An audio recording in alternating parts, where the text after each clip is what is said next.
일단 다음 주에 가장 큰 변화는 현재 실적 시즌이 시작했다는 부분이고요. 3월 초부터는 계속 반도체 비중을 줄여야 된다고 말씀드렸고, 실제로 저도 반도체 비중을 현재 이하로 좀 줄였거든요. 반도체를 좀 채울 수 있을 만한 업종들에 대해서 보시면은 저는 개인적으로 화장품주와 전력 전선 관련된 주를 좀 말씀드리고 싶은데요. 지금 현재 4월 11일 기준으로 이제 다음 주 정도에 좀 볼만한 종목들은 전력 관련된 주인 과 그리고 화장품 관련된 주인 정도를 저는 보고 있습니다.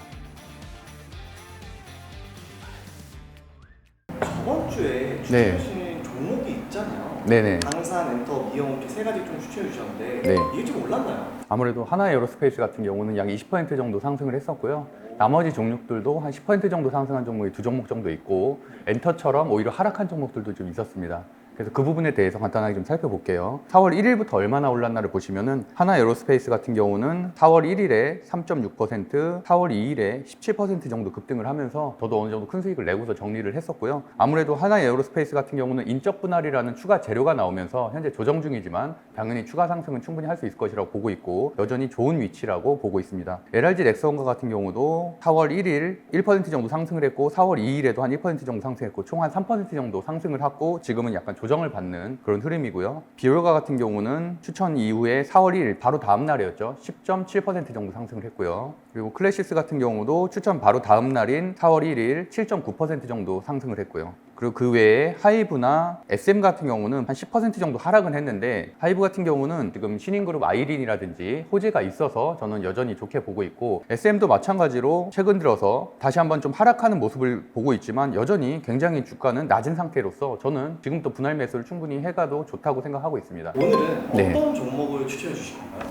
아무래도 어저께 큰 이벤트가 하나 있었죠. 우리나라 이제 총선이 어제 마무리가 됐고 야당의 승리로 마무리가 됐는데, 그러면서 기존 정부의 정책들이 좀 변화가 있을 가능성이 있기 때문에 이제 그런 부분에 대해서 오늘 좀 얘기를 해보려고 합니다. 총선을 통해서 좀 주식 어떤 종목이 좀 상승하고 하락하는지 그걸 네네. 좀 여쭤보고 싶긴 해요. 네, 그런 것들은 일정 부분은 좀 예측할 수 있는 부분이 있습니다. 왜냐하면 정부는 어쨌든 여당과 같이 하고 있고, 야당은 정책에 대해서 좀 비판적인 요소들이 좀 있기 때문에 정부가 어떤 정책을 강력하게 추진하고 있을 때 여당이 다수석이 되게 되면은 이런 것들에 대한 제동이 좀 걸릴 수가 있겠죠. 반대로 뭐 대선이나 총선과 같은 경우는 어떤 종목은 수혜를 받기도 해서 뭐 10배 가까이 상승을 하기도 하는데, 우리가 2년 전에 대선 때 보면은 한신기계라는 원전 관련된 종목이 있거든요. 보시는 것처럼 엄청나게 급등하고 현재는 다시 급락한 부분을 알 수 있는데, 2022년 2월 달에 한 3,000원대 종목이 2022년 5월 달에는 14,000원 정도, 그래서 한 5배 정도 그 짧은 기간에 급등하는 것을 볼 수가 있었고요. 서정기전과 같은 종목도 원전 관련된 종목인데, 대선이 시작되는 2022년 4월 달에 4,000원이던 종목이 2021년 9월 달에는 17,000원까지, 이것도 역시 한 4배 정도 단기간에 급등하는 모습을 볼 수 있습니다. 이런 종목들은 테마주기 때문에 주의는 해야겠지만 어쨌든 정책의 변화는 그래도 주식에도 큰 영향을 미친다고 할 수 있을 것 같고요. 이번 총선과 같은 경우에는 1, 2월 달에 윤석열 대통령이 추진을 했었던 저 PBR 정책들이 좀 떠오를 텐데, 반대로 야당의 힘이 강해지게 되면은 그 저 PBR 정책마저도 좀 제동이 걸릴 가능성이 있습니다. 그래서 지금 하나금융지주 같은 경우도 장초에는 마이너스 6% 정도로 급락으로 시작을 했었거든요. 이제 하반기로 갈수록 상승세가 좀 더뎌지는 흐름으로 갈 가능성이 있어서 저는 좀 주의해야 된다고 보고 있고요. 지역난방공사 같은 저 PBR 종목의 대표적인 종목들도 1월 이후에 50% 정도 급등을 했지만 현재 30% 정도 조정을 받고 나서 반등하지 못하는 그런 약한 모습을 보이고 있습니다. 반대로 그럼 수혜를 받을 수 있는 업종들도 있을 것 같은데, 기존 정부에서 탈원전 정책을 지지하다 보니까 이런 태양광이라든지 풍력 관련된 정책들이 좀 많았었는데, 이런 것과 골자를 같이 해서 2022년 9월에 69,000원에서 현재 가격 한 26,000원까지, 하나솔루션 같은 중형주도 한 3분의 1 토막 정도 나는 엄청난 폭락이 있었거든요. 최근에 이런 정책의 변화, 지형의 변화에 따라서 어느 정도 바닥을 다지고 천천히 올라오는 모습을 보이고 있습니다. 그래서 SDN가 같은 경우는 지난 화요일 같은 경우는 24% 정도 급등을 하기도 했었습니다. 이런 태양광이나 풍력과 같은 이런 대체 에너지 관련된 종목들도 지금 총선 이후의 기점에서는 어느 정도 상승할 여력이 있어서 좀 주의 깊게 봐야 된다고 보고 있습니다.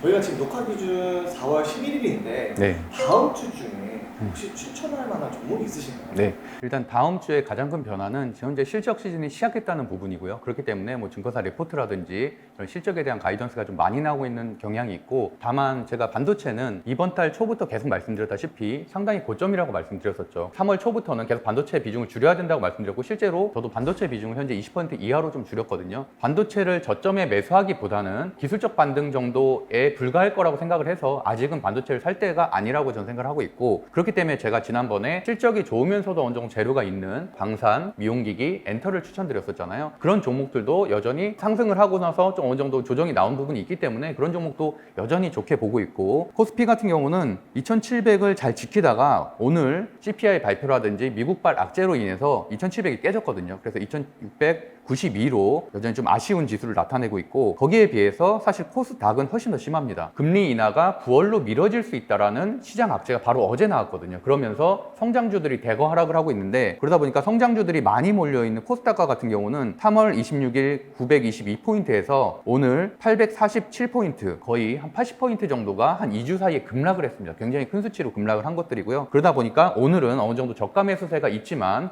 여전히 좀 불안한 상태다. 시장은 많이 오른 거에 대한 당연히 조정은 필수다라고 생각을 하고 있습니다. 반도체를 좀 채울 수 있을 만한 업종들에 대해서 보시면은 저는 개인적으로 화장품주와 전력 전선 관련된 주를 좀 말씀드리고 싶은데요. 일단 화장품주부터 보면은 예를 들어서 CNC 인터내셔널이라는 종목이 있습니다. 거기 재무제표를 한번 살펴볼게요. 2020년 1월부터 2024년 4월까지 무려 2년 동안 8배 계속 상승하는 우상향하는 모습을 보이고 있거든요. 그만큼 실적이 굉장히 호조라는 얘기고요. 7,900억 원대 중형주이고요. 매출액은 2022년 1,300억 원, 2023년 2,200억 원, 2024년 2,900억 원, 그다음 영업이익도 175억 원, 321억 원, 492억 원. 중요한 거는 24년 추정치가 계속 상승을 하고 있다는 게 가장 중요한 부분이고요. 다른 업종들도 코스메카 코리아라든지 글로벌 텍스프리 같은 외국인들이 한국에서 화장품을 사고 나서 이제 환급을 받는 그런 종목들도 현재 지금 다시 고점을 향해 가서 굉장히 강한 추세를 보이고 있습니다. 화장품을 판매하는 화장품주, 그다음에 화장품 유통주, 화장품 용기를 제조하는 종목, 환급까지 그런 식으로 약간 화장품과 관련된 업종들은 모두 다 우상향을 그리는 강한 차트를 보이고 있기 때문에 이런 종목들은 어느 정도 조정받을 때마다 좀 분할 매수해 가면 충분히 좋은 수익을 낼 수 있다고 생각을 하고 있고요. 그 다음으로 봐야 될 것은 전기 관련된 종목의 그 다음 섹터, 순환매 섹터로 보고 있는 전선 관련된 주인, 뭐 대원전선이라든지 강훈전선, 대한전선 이런 종목들이 추가적으로 좀 순환매를 돌고 있는데, 대원전선과 같은 경우는 최근에 상한가가 나오기도 했고요. 상한가 이후에도 그 상한가 종가를 지켜주는 굉장히 강한 모습을 보이고 있기 때문에 단기적으로 4월 달에 보기에는 대원전선이나 가훈전선도 굉장히 좋은 차트를 그리고 있다고 보고 있고요. 일단 가훈전선과 같은 경우는 2022년에 1조 4천억 원, 23년도에 1조 4,900억 원, 2024년에 1조 7천억 원, 실적도 어느 정도 성장을 하면서 테마의 순환매까지 돌고 있는 실적과 재료 두 개 다 가진 그런 섹터라고 볼 수 있을 것 같습니다. 그래서 한번 정리를 해보자면 지금 현재 4월 11일 기준으로 이제 다음 주 정도에 좀 볼만한 종목들은 전력 관련된 주인 대원전선과 가훈전선, 그리고 화장품 관련된 주인 CNC 인터내셔널과 코스메카 코리아 정도를 저는 보고 있습니다.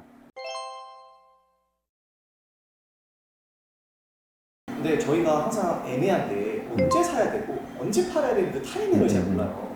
여러 강의에서 말씀드렸던 거는 사실 정배열 초입이고 20선에 사야 된다는 말씀을 드려왔고요. 그다음에 11선 이탈 시 반매도, 20선 이탈 시 완전히 정리하는 것을 여러 차례 좀 말씀드리긴 했는데, 사실 하나 에어로스페이스만 해도 이미 정배열된 지가 상당히 오랜 기간 흘렀고요. 벌써 약 한 5개월 정도 지금 정배열 추세를 유지하고 있기 때문에 사실 후발주자들은 좀 고민이 되는 부분이 있을 겁니다. 그럴 때는 보시면은 고점과 고점을 연결한 선을 추세선이라고 보통 표현을 하는데, 그다음에 저점과 저점을 연결한 것도 마찬가지로 추세선이라고 할 수 있습니다. 그 추세선을 오버하게 되면은 다시 주가가 그 안쪽으로 들어올 가능성이 높기 때문에 이날 제가 추천한 이후에 약 20% 정도 급등한 것들도 어느 정도 추세선의 상단이거든요. 추세선의 상단에 있다는 얘기는 다시 이 박스권을 이루면서 올라가는 구조에서는 하단으로 내려올 가능성이 높기 때문에 그때는 추격 매수하지 말고 오히려 내가 보유하고 있다면은 반 이상을 매도하는 식으로 좀 추천을 드리고 있고, 오히려 지금처럼 박스권 하단으로 내려온 지점에 어느 정도 사면 좋겠다라는 의견을 좀 드리겠습니다. 같은 관점에서 제가 오늘 추천했었던 CNC 인터내셔널로 보면은 상승과 조정을 반복하면서 올라가고 있는 굉장히 그냥 이상적인 차트라고 보고 있거든요. 추세선을 그어보면 4월 4일에 8% 정도 상승을 하면서 굉장히 급등이 나왔었거든요.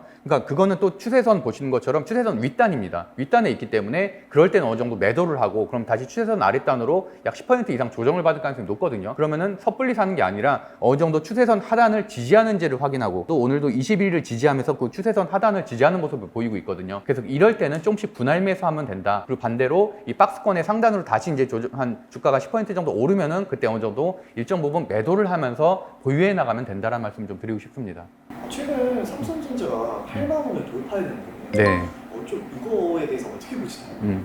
사실 저는 삼성전자가 8만 원 돌파가 단기적으로 힘들다고 생각을 했었거든요. 왜 그러냐면 전체 우리나라 유가증권 시장의 약 20%를 넘게 차지하고 있기 때문에 삼성전자가 8만 원, 9만 원 간다는 얘기는 우리나라 지수가 3천에 가까워진다는 얘기인데 그게 상당히 현실적으로 어려울 거다라고 말씀드렸는데 이번에 큰 재료가 하나 나왔습니다. 젠슨항 엔디비아 CEO가 삼성전자 HBM을 기대한다는 재료를 발생시켰기 때문에 사실 돌파가 나온 것들이거든요. 매출이 지속적으로 상승하고 있다는 것들은 정상적인 추세선을 그려가면서 상승을 우상향을 하겠지만 삼성전자는 사실 그런 상황이 아니었거든요. 우리가 사실 되게 답답했었던 구간이 이 7만 원대 구간이었거든요. 근데 보시면 1월 달에도 8만 원까지 가려고 했던 적이 있습니다. 그래서 보면은 이날 종가가 7만 9,600원에서 고가는 7만 9,800원에서 끝났는데요. 결국에는 8만 원을 돌파하지 못하고 또 10% 이상 하락하는 굉장히 아쉬운 모습을 보였었는데 잭슨한 CEO가 발언을 한 3월 20일 이후로 굉장히 급등세를 보이고 있습니다. 이런 거는 어떻게 보면 재료로 인해서 상승한 거기 때문에 물론 삼성전자가 HBM에 대해서 현재 연구 개발을 하고는 있지만